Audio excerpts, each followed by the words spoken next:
So let me first welcome Ms. Carol Thompson Cole, President and CEO of Venture Philanthropy Partners.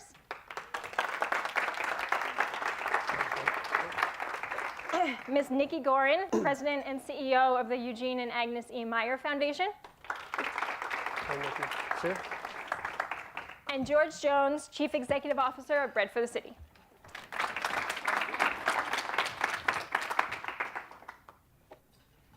All right, great. Now that you got your mics. Great, well, thanks so much, George, Nicky, Carol, for joining me here. And so this is our first of 3 panels, right? We focused on advancing missions amid the new philanthropy model. Right? And so we've only got 20 minutes. So we're going to keep it kind of rapid fire, right? Talk fast. But our first area is around investment versus charity. And I'm going to go to you first, George. From our vantage point as an agency, we see 2 big shifts.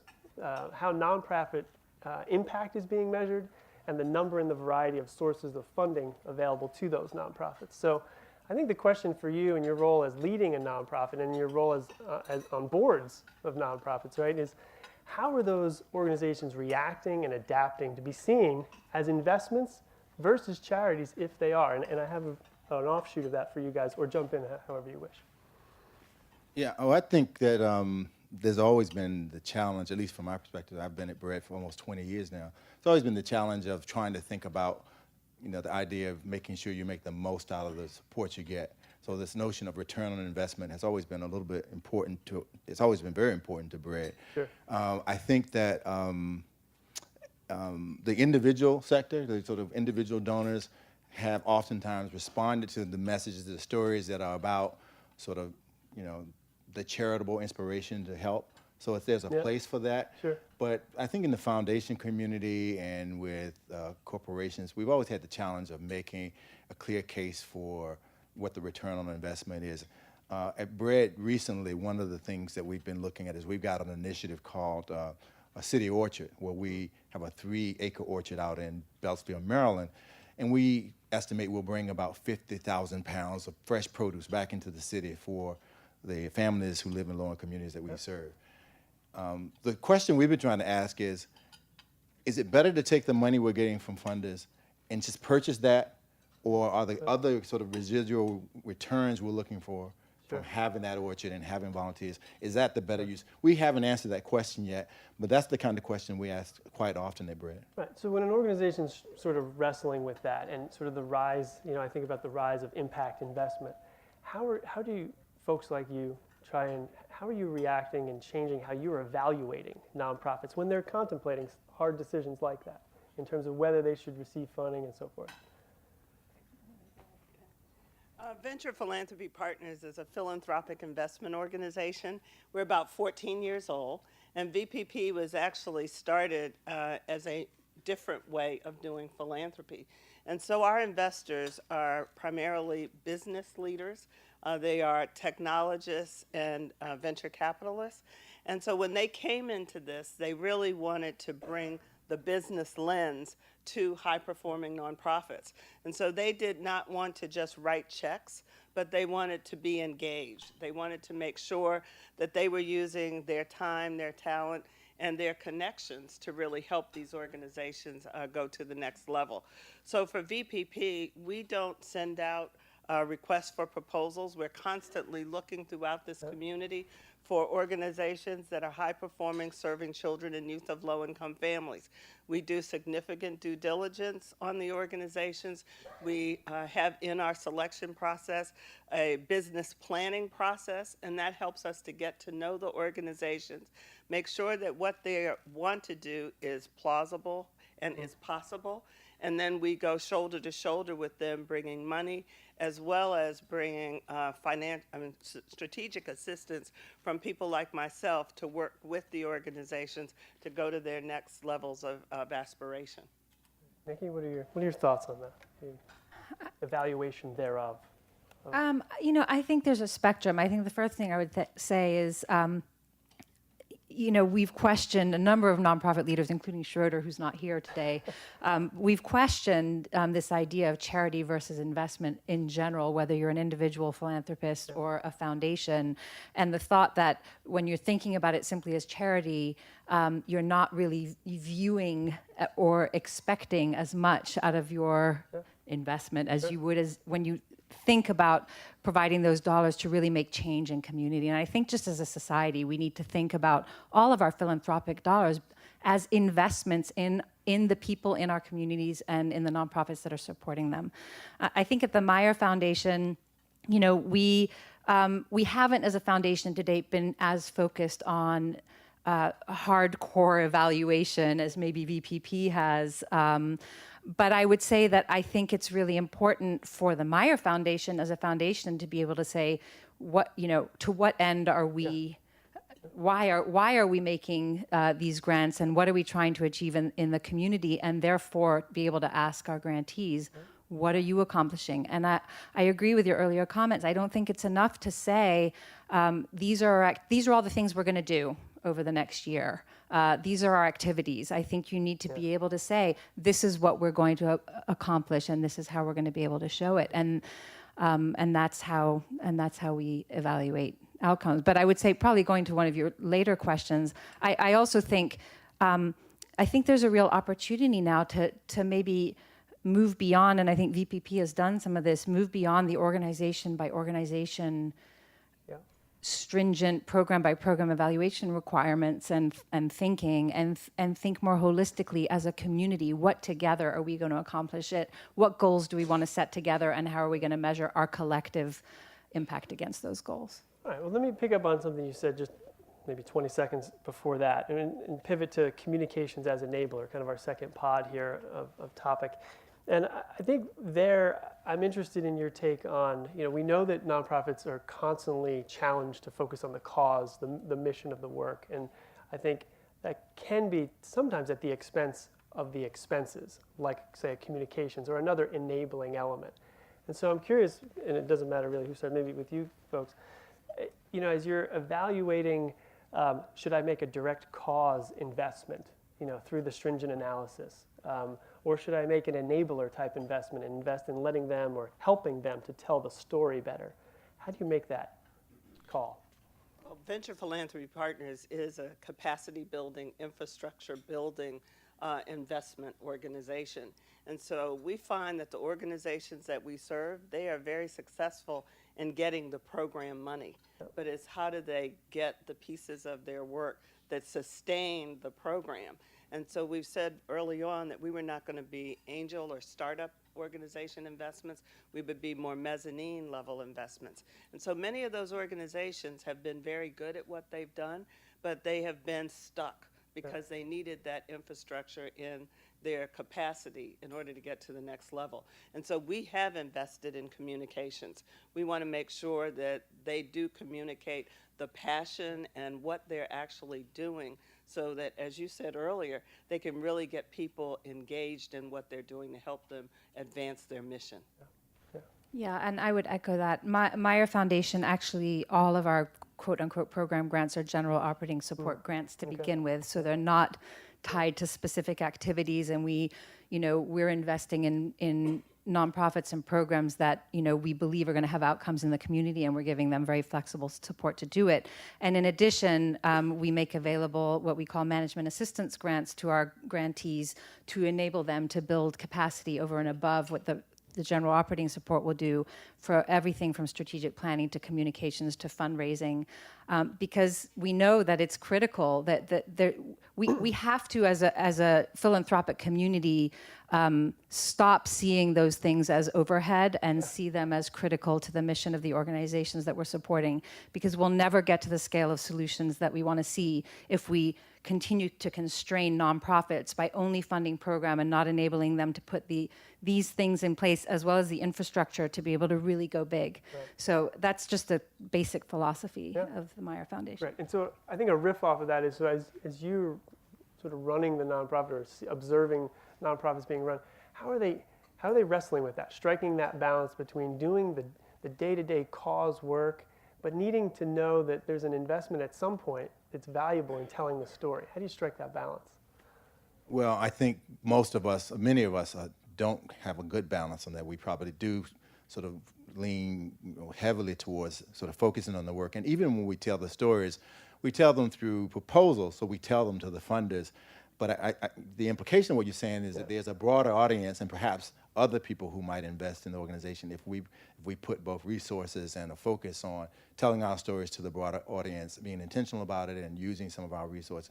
Bread for the City just actually did a contract with a local radio station, $12,500 contract, which is probably small. Yeah. It's small for us. We're a $9 million organization, so it's not a huge amount of money. Yeah. But it was probably an unprecedented amount for us to even spend on a marketing campaign, and it was to reach a particular audience, the people of color who are of means. Yeah. It was a radio station targeted because we thought that audience could be reached through that portal, and that they hadn't been supporters for us historically, or at least not at the rate that we wanted. So we made that investment, and we took it from general support because we thought, you got to really do this if you're going to broaden the levels of support and investment. And it was an aspect, it seems, that was sort of exploratory, and you were willing to take that leap, right? That's right. So we've been grappling with them about trying to figure out how to determine the impact of it. Yeah. I mean, the radio station hasn't necessarily come up with a perfect solution for the saying, what is that? And I've said to them, you know, if we're going to make this investment again next year, Sure. one of us is going to have to figure out whether or not this made a difference. Right. Right. Fair enough, right? Can I just add a couple things? One, just to put a plug for something you mentioned early on, the Stories Worth Telling, which the Meyer Foundation put out a report in collaboration with Georgetown University, and it's a great resource for small nonprofits on how to tell your story. And I think, we're looking into what comes after this in terms of building resources to support that work, because it's very important. But it's an example of where the Meyer Foundation has invested in over several months training for nonprofit leaders in how to tell their stories, because we see the value in communicating that. And then the only other thing which I will say is, again, to one of your earlier points, the other thing we see is very often nonprofits, particularly small nonprofits, saying, we want to invest in communications, we want to redo our website, we want to get a social media strategy, but haven't really done the work that you mentioned in your introduction about really being able to articulate what are we trying to accomplish in our community. And I just want to stress that you cannot build a communications plan on activities. Yeah. You have to be able to articulate what you're about and why you're there and what you're accomplishing. And so often what we will say is, have you thought about doing some strategy work and clarifying your key goals and therefore your key messages before you undertake this communications work? So I just wanted to stress that. No, it's great. And I'd like to add the fact that I think one of the biggest challenges is everyone is now asking for measurable results. Everyone wants to see outcomes. And so you've got to have that, but you have to strike the right balance on how you tell the story and how those stories tie to the outcomes, that people can really see the impact that you're trying to accomplish. great. Yeah, I think we see more and more of that. And so it's a nice, actually, bridge to the next section, sort of what lies ahead, and maybe what's happening today. So I think we see hundreds of thousands of nonprofits in this country doing incredible work. Maybe you could argue that the demands on those services are even greater, say, post-financial crisis. Yet we know that, at least as a percentage of GDP, you can see certain studies that say, well, historically about 2% goes to kind of fuel that engine that is nonprofit work. Okay, been stagnant for years. So what's going to change? Like, what is the big sort of seismic shift that will occur maybe in the next decade regarding how nonprofits are run, how funders are funding? What are the quantum leaps that you see occurring, say, in the next decade on the funding side and then on the management side and the interplay? Go ahead. So I have great aspirations for this. Just for sake of full disclosure, I've been at the Meyer Foundation 3 months. I'm All right. I'm moving forward, but I think, looking at the DC region in particular, where we know we have these challenges around decreased funding, Freddie Mac, Fannie Mae, closing of many of our, big foundation partners, that's a big challenge, and we know that the income inequality is growing and economic opportunity is decreasing for low-income residents, and so the barriers are seemingly getting greater, but I think that presents a real opportunity for our community to take a big step back and think very differently. And I think that includes funders, it includes nonprofits, it includes government, private sector. We have a growing, more vibrant business sector that I think is untapped in our region and unharnessed. Yeah. And so, I know it's maybe viewed as jargon to talk about collective impact, but I do believe that that is the way we need to think for the future, that we all kind of need to break down our internal silos, break down our sector silos, and identify issues where there are outcomes that we can get to and that we can agree on and come together and figure out where each of us plug in and work on it together, because otherwise I don't think that we can solve the problems that our region is facing. So I think that's the big opportunity, and that's where, that's where I'm hoping Meyer will play a role.